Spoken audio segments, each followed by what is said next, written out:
Hello and welcome to another episode of Double Barrel Gaming. I'm your host, Mr. BoomStick XL, and on today's episode, we're going to be talking about the ugly truth of crossplay. For the amazing people that have taken the time to follow my short career within the YouTube and Twitter community, you can absolutely attest that when I speak on a particular subject, I'm giving my honest opinion through facts and concrete evidence. No fanboy nonsense to be had. Sea of Thieves was released on March 20th, 2018, and depending on who you spoke with and what site you went to, the reviews have been mixed. In my humble opinion, I believe that Rare and Microsoft have a big hit on their hands, and it's not only with adults, but with the kids who also love their Xbox. I also gladly admit that the game in its current form is not for me, and I am perfectly okay with that. I still want Sea of Thieves to succeed, and I think it will. The reason I bring up Sea of Thieves is simply because it is a title that offers cross-play between the Xbox and PC community. On paper, being able to have cross-play and expand the player base sounds great, but in practical form,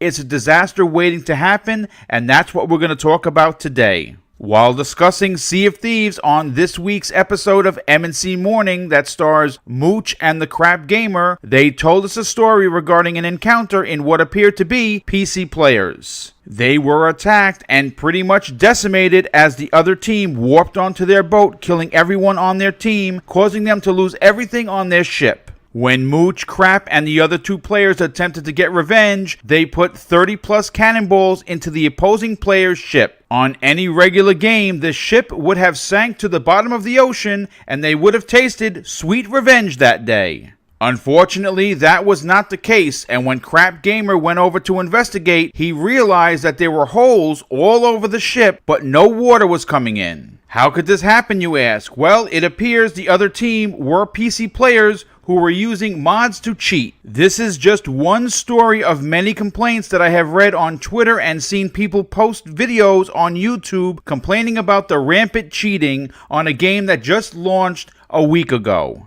This is a confirmed fact. Jez Corden of Windows Central did an article the next day detailing how some of the cheating was in fact happening. Currently, there is no option for you to play with Xbox One owners only, leaving the door wide open for PC players to take advantage of adding mods to the game and ruining the fun experience Sea of Thieves is supposed to be. A little-known game called PUBG is available currently on the PC platform as well as the Xbox One. There is no cross-play option available between both platforms, and I say thank goodness for that. If you've been keeping your ear to the floor regarding PUBG on PC, you'll know that in the last month, Bluehole banned 1 million players for cheating. Could you imagine how disastrous PUBG would be if Microsoft offered the ability to have cross-play with the PC? The question that I have before I end this video is, why would you allow cross-play on one of Microsoft's biggest flagship titles in 2018? Allowing PC players to potentially ruin the experience console gamers have been waiting for so long brings a negative light to the game. Sea of Thieves is supposed to be one of the pillars for the Xbox brand moving forward,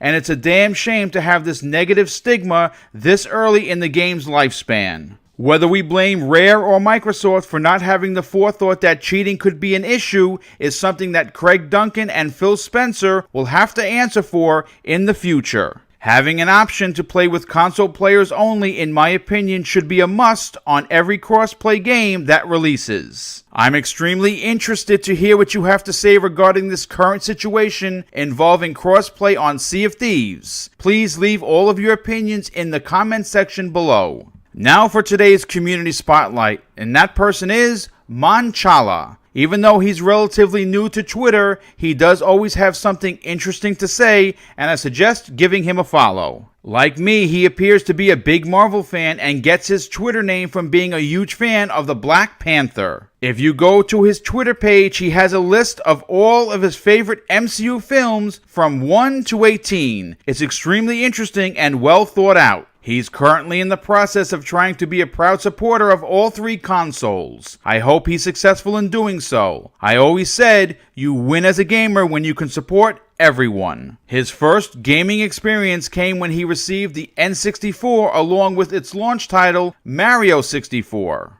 Even though the graphics are now considered ancient in 2018, he has fond memories of being wowed and only seeing Mario as a 2D sprite prior to owning the N64. A fun fact for you younger gamers, the N64 was the first Nintendo console not to include a pack-in game. Mon'Challa started playing video games in early 2004, but didn't get serious with the hobby until late 2014. With older titles being remastered left and right, whatever he missed prior to 2004 will be easily attainable. With the Xbox offering backwards compatibility, I can only imagine how big his backlog is going to be. When asked what his favorite gaming character was, he told me it was Ratchet from Sony's beloved Ratchet & Clank series. Ratchet is an underdog character that has wit and charm, something that Mon'Challa could relate to. When asked what his favorite game of all time was, he tells me it's BioShock 1. The story is what really grabbed him, but the gameplay, even by today's FPS standards, was well ahead of its time. No spoilers here, but that ending was really something unexpected and still holds a special place in his fondest memories. When asked what his favorite gaming console of all time was, he simply replied, the Xbox One.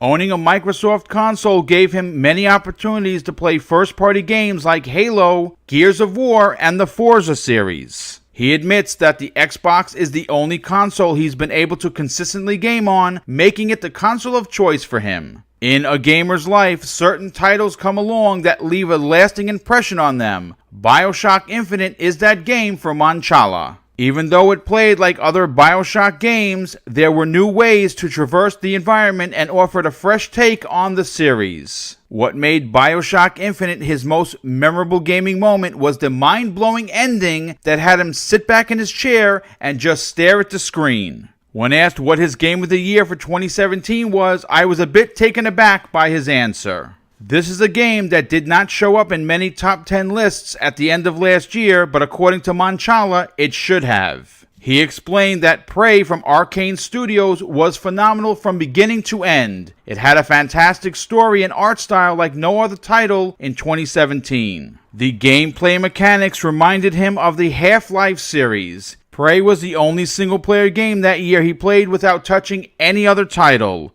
It had him hooked from start to finish and hopes they decide to make another one in the future. When asked what he wants from gaming in 2018 and beyond, Mon'Challa told me that he wants Xbox to bring new and exciting experiences to the console. He's hoping for actual innovation in many of Microsoft's unannounced titles and is looking for quality single-player games that will tell lasting stories he will always remember. Please consider following Mon'Challa on Twitter and hitting him up on Xbox Live and adding him to your friends list. All of his information will be in the show notes below. Thanks again for tuning in to another episode of Double Barrel Gaming and checking out the latest addition to the Community Spotlight. If you enjoyed today's video, please consider hitting that like button and subscribing to the channel. Thanks again for watching. Have an awesome day.